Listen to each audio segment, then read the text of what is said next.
Hello, welcome back to another video. So in this video we discuss balancing the equation. Parishi സ്ഥിരമായിട്ട് ചോദിക്കുന്ന question ആണ് Na plus H2 gives you NaOH plus H2.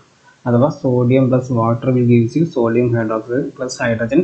ഇത് balance ചെയ്യാൻ ചോദിക്കാറുണ്ട്. അപ്പോൾ ഇതിനു മുമ്പ് നമ്മൾ ഒരു ക്വസ്റ്റ്യൻ ചെയ്തിട്ടുണ്ടായിരുന്നു. ആ ക്വസ്റ്റ്യൻ കാണാത്ത ആൾക്കാരുണ്ടെങ്കിൽ അതും കൂടി ഒന്ന് കണ്ടിട്ട് വരിക, ഒരു ഐഡിയ നിങ്ങൾക്ക് കിട്ടും. ഓക്കെ, അപ്പോൾ നമ്മൾ ആദ്യം തന്നെ മനസ്സിലാക്കേണ്ടത് ഒരു ഇക്വേഷനിൽ നമുക്ക് ഒരു ഇടതുവശമുണ്ട്, വലതുവശമുണ്ട്. ഇടതുവശത്തിനെ പറയുന്നതാണ് നമ്മൾ എന്ത് റിയാക്റ്റൻ്റ് എന്ന് പറയും. ഓക്കെ, റിയാക്റ്റൻ്റ് എന്ന് പറയും. ഇനി വലതുവശത്തുള്ള ആൾക്കാരിന് നമ്മൾ എന്താ പറയും, പ്രൊഡക്റ്റ് എന്നാണ് നമ്മൾ പറയും. ഓക്കെ, പ്രൊഡക്റ്റ് എന്ന് നമ്മൾ പറയും.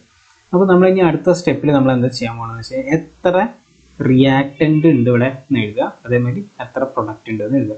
അപ്പോൾ അവിടെ സോഡിയം എത്ര ആൾക്കാരുണ്ട്, സോഡിയം ഇവിടെ ഒരെണ്ണേ ഉള്ളൂ അല്ലേ.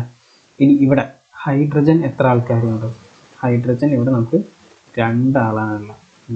ഇനി ഓക്സിജൻ ഇവിടെ എത്ര ആളുണ്ട്, ഓക്സിജൻ നമുക്കിവിടെ ഒരാളാണുള്ളത്. ഓക്കെ, ഇനിയിപ്പോൾ നമ്മൾ വലതുവശം, അതായത് നമ്മൾ പ്രൊഡക്റ്റ് സൈഡ് നോക്കുകയാണെന്നുണ്ടെങ്കിൽ നമുക്കിവിടെ സോഡിയം എത്ര പേരാണുള്ള, സോഡിയം ഒരാളാണുള്ളത്. പിന്നെ ഹൈഡ്രജൻ എത്ര പേരുണ്ട്, ഹൈഡ്രജൻ നമുക്കുള്ളത് ഇവിടത്തുള്ള ഈ ഒന്നും ഈ രണ്ടും കൂടി നോക്കിക്കഴിഞ്ഞാൽ 3 പേരുണ്ട് ആണല്ലോ. അപ്പോൾ ഹൈഡ്രജൻ ഇവിടെ എത്ര പേരുണ്ട്, നമുക്ക് 3 പേരാണ് ഇവിടെ ഹൈഡ്രജൻ ഉള്ളത്. ഇനി ഇവിടെ എത്ര ഓക്സിജൻ ഉണ്ട്, ഓക്സിജൻ നമുക്ക് ഇവിടെ ഒരാളാണല്ലേ. ഓക്കെ, അപ്പോൾ ഇത്രയും കാര്യങ്ങൾ എത്തി. ഇനിയിപ്പോൾ നമ്മൾ ചെക്ക് ചെയ്യാൻ പോകുന്ന കാര്യം, അല്ലെങ്കിൽ ഒരു ട്രിക്ക്, അല്ലെങ്കിൽ ഒരു മെത്തേഡ് എന്ന് പറഞ്ഞു കഴിഞ്ഞാൽ നമ്മൾ പ്രൊഡക്റ്റ് സൈഡിൽ ഏറ്റവും ചെറിയ ഓഡ് നമ്പർ 1 ആണ് അല്ലേ. അപ്പോൾ സോഡിയം എന്താണ് 1 ആണ്. ആ 1 എന്നുള്ള സാധനത്തിന് നമുക്ക് എന്താക്കി വരണം, ഈവൻ നമ്പറാക്കി മാറ്റണം. അപ്പോൾ നമ്മൾ എന്ത് ചെയ്യും, ഇൻറ്റു 2 ചെയ്ത് കഴിഞ്ഞാൽ അത് ഈവൻ നമ്പർ ആയില്ലേ. അപ്പോൾ 1 × 2 എന്ന് പറയാൻ 2 ആയി. അപ്പോൾ ഞാൻ എന്ത് ചെയ്യും, സോഡിയത്തിൻ്റെ ഫ്രണ്ടിൽ ഒരു 2 എന്ന് എഴുതി. ഇങ്ങനെ ഇവിടെ ഞാൻ 2 എന്ന് എഴുതി കഴിഞ്ഞാൽ ഇത് ഈ ഇവിടെയുള്ള എല്ലാവർക്കും ബാധകമാണല്ലോ അല്ലേ.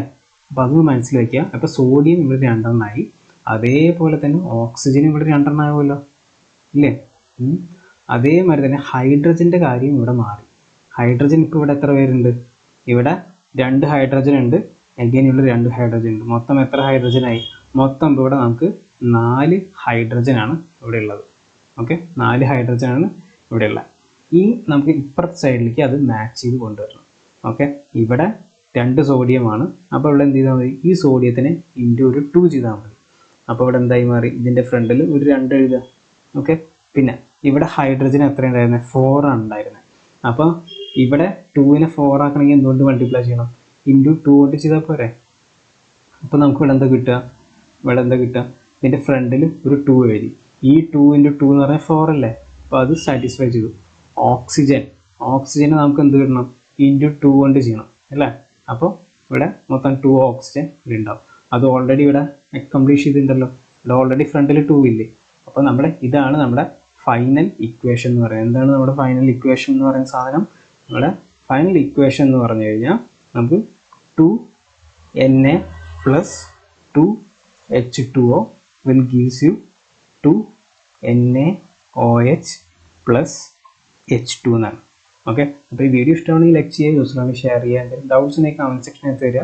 Maths science online tuition join ചെയ്യാൻ താല്പര്യമുള്ളവരുണ്ടെങ്കിൽ താഴെ കാണുന്ന നമ്പറിൽ കോൺടാക്ട് ചെയ്യുക. See you in another video.